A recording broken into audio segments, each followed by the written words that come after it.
अस्सलाम वालेकुम। आज हम एक बात करने जा रहे हैं एक बहुत ही अहम टॉपिक के ऊपर, जिसको हम आजकल वैसे ही छोटी सी मामूली सी चीज़ समझ के इग्नोर कर देते हैं। जी हाँ, विटामिन डी।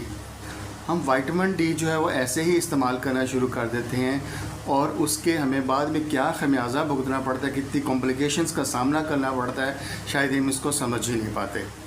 लास्ट डेज़ मेरे पास एक फ़ीमेल पेशेंट आई। उसने मुझे बताया कि मुझे ऐसे उकताहट महसूस होने लग गई थी, मतलब वीकनेस काफ़ी ज़्यादा महसूस होने लग गई थी, सुस्ती होने लग गई थी और मेरे बाल झड़ना शुरू हो गए थे। उसने क्या किया कि बिना ही टेस्ट करवाए किसी नीम हकीम के कहने के ऊपर विटामिन डी खाना शुरू कर दिया, विटामिन डी का इस्तेमाल शुरू कर दिया। अब विटामिन डी सप्लीमेंट क्या करता है?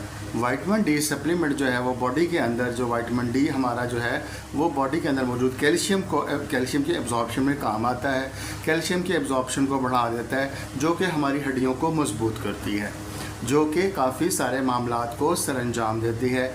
ऑब्वियसली जब ये चीज़ें बनना शुरू हो जाती हैं तो वो कहते हैं ना, किसी भी चीज़ की ज़्यादती जो है ना हमारी सेहत के लिए नुकसानदेह है। तो क्या हुआ कि उसकी कैल्शियम की एब्जॉर्प्शन बढ़ गई, उसने वो विटामिन डी3 खाना शुरू कर दिया और लगातार खाती चली गई बिना टेस्ट के। उसको यही नहीं पता था कि आया वो कैल्शियम वो विटामिन डी डेफिशिएंट है भी सही या नहीं है, या कितनी कमी है और उसको कितनी डोज और कितने टाइम तक लेनी चाहिए थी।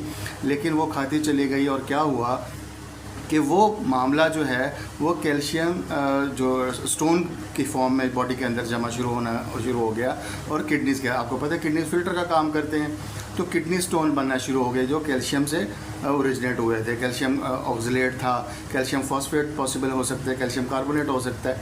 तो ये स्टोन बनना शुरू हो गया और ये बात चलते चलते जो है वो डायलिसिस तक पहुँच गई।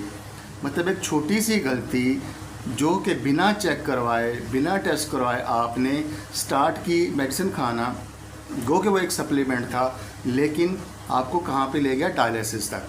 मानते हैं कि पाकिस्तान के अंदर हर तीसरा बंदा जो है विटामिन डी3 का डेफिशिएंट पर्सन पाया जाता है। लेकिन हमें क्या करने की ज़रूरत है कि जब हमें कोई इस तरह की कॉम्प्लिकेशंस महसूस है, जब इस तरह की कंप्लेंट्स आएँ, हमें लगे कि हमें वीकनेस फील हो रही है, बाल झड़ रहे हैं या कुछ भी ऐसा वैसा महसूस हो रहा है, तो किसी के कहने पे नहीं बल्कि आप पहले जाके अपना विटामिन डी3 का टेस्ट करवाएं और उसके बाद फिर आप जो है वो विटामिन डी3 लें और किसी रिकमेंडेड डॉक्टर से, ऑथेंटिकेटेड डॉक्टर से आप ये चीज़ इस्तेमाल करना शुरू करें, जो कि आपको बताएगा कि आप इन्हें कितनी डोज़ लेनी है और कितने टाइम तक डोज़ लेनी है। अदरवाइज़ आप अपनी किडनी को ख़राब कर बैठेंगे। अब जो क्या सीन है कि बार बार ऐसे केसेस हमारे सामने आ रहे हैं कि विटामिन डी3 खाने से क्या हो रहा है जी, वो डायलिसिस पे पेशेंट चला जाता है, किडनी स्टोन्स हो जाते हैं। तो ये चीज़ें, तो इन चीज़ों पे हमें गौर करने की ज़रूरत है। वो कहते हैं ना, care is better than cure, और excess of everything is injurious to health.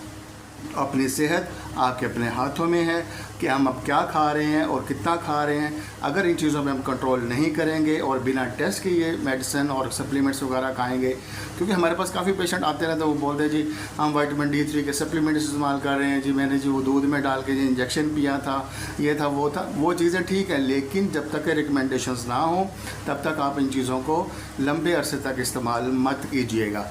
मज़ीद कंसल्टेशन के लिए क्लिनिक विज़िट करें। Thank you.